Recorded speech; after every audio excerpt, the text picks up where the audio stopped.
자, 여러분 반갑습니다. 우리 오늘도 수업을 열심히 한번 해보도록 합시다. 우리 오늘 배울 내용은 교과서 54쪽부터 56쪽에 있는 내용입니다. 자, 우리 저번 시간에 개인과 사회의 관계에 대해서 잠깐 동안 배웠어요. 개인 그리고 사회 구조라고 했었던 거 있죠. 자, 이번 시간에는 개인과 사회의 관계를 보는 이론에 대해서 한번 봅시다. 자, 크게 두 가지가 있습니다. 문제도 항상 이렇게 물을 거예요. 개인과 사회의 관계를 보는 이론에서 찾아라 라고 물을 건데, 그게 두 가지. 사회 실제론, 사회 명목론, 이 두 가지가 있습니다. 그 개념 그대로 해석을 하면 됩니다. 말 그대로 한번 봅시다. 사회는 실제로 있다. 자, 여기 개인과 사회 중에서 사회는 실제로 있다 라는 개념. 하나는 사회는 명목상 존재한다. 명목이 뭐예요? 명목. 이름이요, 이름. 이름으로만 존재한다 라는 거예요. 사회는 실제로 있다라는 거와 사회는 이름상, 명목상으로만 존재한다 라는 게 어떠한 차이점이 있는지, 자, 우리 뒷장에 가서 한번 보도록 합시다. 잠시만요. 자, 클리어하고. 자, 그러면 여기에서 자, 사회 명목론부터 한번 봅시다. 사회는 명목, 아까 뭐라고 했어요? 이름뿐이다 라고 했었죠. 자, 그러면 사회하고 개인과 사회를 보는 건데, 자, 이 사회는 개개인의 집합체에 붙여진 이름에 뭐다? 불과하다. 사회는 개인의 이름에 불과하다래. 그러면 사회는 개개인의 합에 불과하다. 이 말을 다르게 이렇게 해석할 수도 있을 거예요.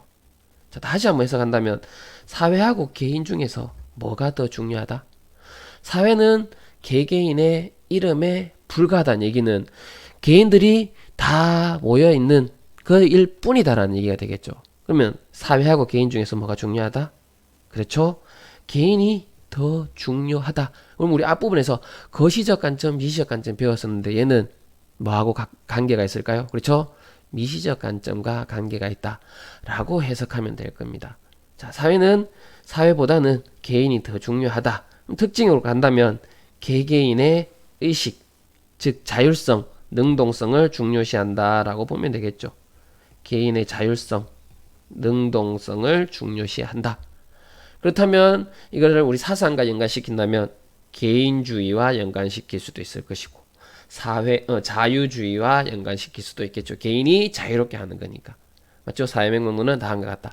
자, 다음 중요하게 알아야 될 게 하나 있는데, 관련 학설 이론 중에서 사회계약설이라는 게 있습니다. 자, 이거 우리 중학교 때 아마 배웠을 텐데 1학년 사회 시간에도 배웠을 수 있어요. 말 그대로 한번 해석해 봅시다. 사회계약설은 뭐라고요? 사회는 계약설이니까 계약에 따라 만들어졌다. 자, 이렇게 해석하면 돼요. 사회는 계약에 따라서 만들어졌다. 그게 사회계약설이에요. 자, 그러면 계약에 따라서 만들어졌는데 이 계약은 누가 하는 거야? 우리 뭐 집을 사든지 아니면 물건을 사든지 할 때 돈을 주고 물건을 받잖아요. 맞죠? 이건 계약이 된 거죠. 맞죠? 우리가 볼펜을 살 때 돈을 주고 볼펜을 사는 것도 나와 볼펜을 사는 데 서로 계약을 한 거예요. 단 계약서를 만들지 않았을 뿐이에요. 그거란 말이에요. 즉 개인들이 모여서, 자, 개인들이 이렇게 모여서 서로 계약을 해요. 계약. 왜냐하면 개개인이 다 그냥 각자 살면 좋은데 개개인의 능력치는 다 달라요. 누구는 강하고 누구는 약하고, 맞죠? 누구는 똑똑하고 누구는 좀 그렇지 않고, 이렇게 개개인마다 다 다르단 말이에요. 누구는 태어날 때부터 돈 많은 권력 많은 집에 태어나고 누구는 그렇지 않고, 그렇다면 출발선이 달라지다 보니까 여러 가지 부작용이 발생해요. 사람이지만 우리 동물의 세계인 약육강식과 다를 바 없다는 거예요. 그래서 그렇게 되면은 결국에는 모든 사회가 혼란스럽게 되니까 개개인들이 만들어서 계약을 해요. 계약을 해서 무엇을 만들어요? 사회 구조, 제도라는 것을 만든단 말이에요. 그래서 개개인들이 모여서 계약을 통해서 사회, 우리 이게 절대 왕건 시대에 많이 등장했는데 뭐 왕, 입헌, 군주, 항상 이런 말이 등장을 할 거예요. 자, 입헌, 군주. 근데 우리는 그냥 여기에서 쉽게 사회 구조라고 생각을 합시다. 개개인들이 모여서 계약을 통해서 사회 구조라는 것을 만들어요. 자, 이렇게 만들었을 때 개인이 행동을 할 때 사회 구조에서 벗어난 행동을 개인이 만든 이 사회 구조는 개인이 만들었단 말이에요. 그럼 개인이 중요해요. 사회 구조가 중요해요.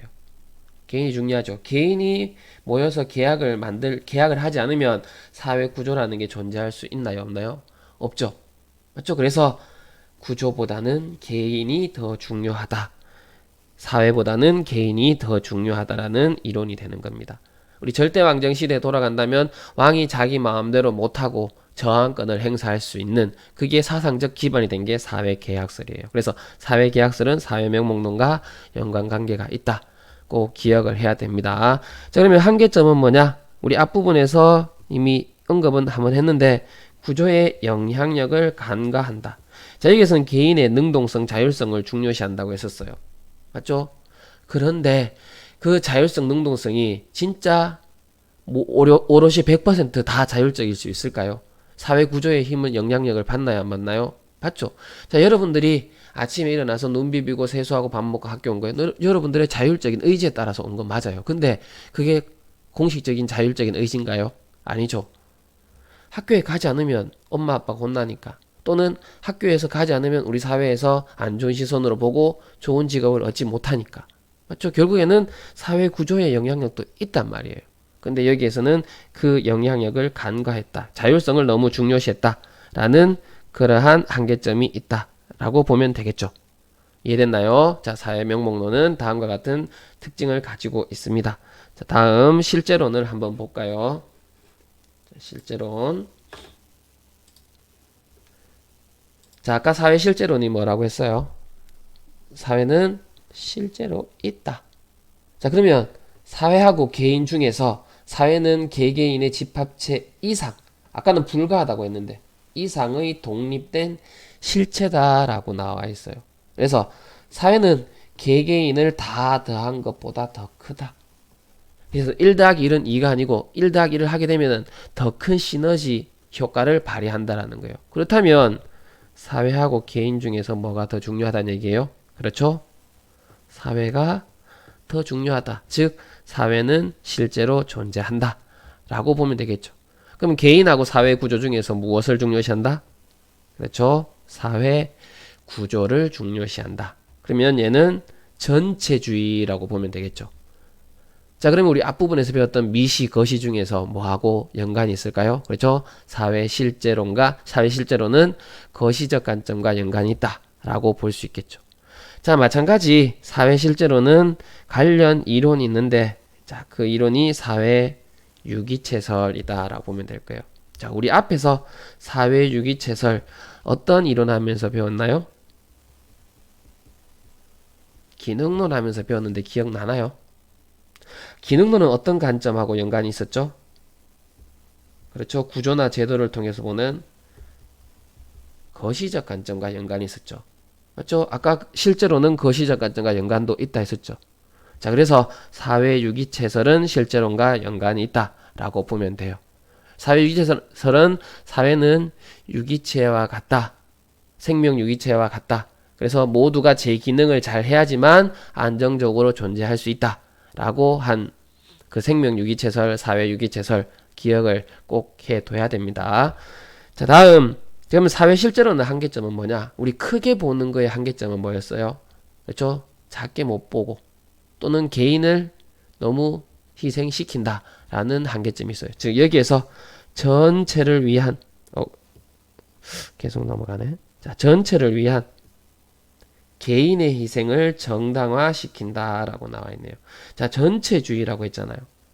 전체주의는 모두를 위해서는 한 사람은 없어져도 괜찮아. 이게 바로 전체주의예요. 그러면 결국에는 모두를 위해서 너 하나는 죽여도 된다. 우리 예전에 마녀사냥이 이거였죠. 공동체의 질서를 위해서는 한 사람을 그냥 마녀로 몰아서 죽여버리는 거예요. 그 사람의 인권을 무시해버리는 거. 여기는 개개인의 주체성은 간과한다라는 이런 단점이 있겠죠. 자, 그렇다면 실제로는 실제로 나름대로, 명목론은 명목론 나름대로의 특징이 존재했지만 둘 다 한계점이 존재했죠. 하나는 너무 크게 보니까 작게 못 보고, 하나는 작게 보니까 큰 것을 무시하고, 결국에는 뭐가 더 옳다라고는 할 수 있을까요? 없을까요? 그렇죠. 없겠죠. 뭐가 옳은 게 아니고 우리는 어떻게 봐야 된다? 이 두 가지를 조화로운 관점에서 볼 필요가 있다라는 게 자, 여기에서 배워야 될 거다라고 보면 됩니다. 자, 개인과 사회의 관계를 보는 이론. 자, 사회는 실제로 있다라는 거였으니까 아까 전체주의를 정당화시킨다. 그래서 전체주의는 나쁜 거, 전체를 위해서는 개인은 희생해도 되는 거니까. 그래서 전체주의를 정당화시킨다라는 한계점이 존재를 했고, 사회 명목론은 사회는 이런뿐이다 보니까 개개인을 되게 중요시했죠. 그래서 극단적인 개인주의에 빠질 수도 있다라는 거. 우리 개인주의가 꼭 나쁜 건 아니다. 근데 극단적으로 가면은 문제점이 발생할 수도 있겠죠. 그래서 실제론이 옳다, 명목론이 옳다라는 게 아니고 이 관점은 뭐 조화롭게 봐야 된다.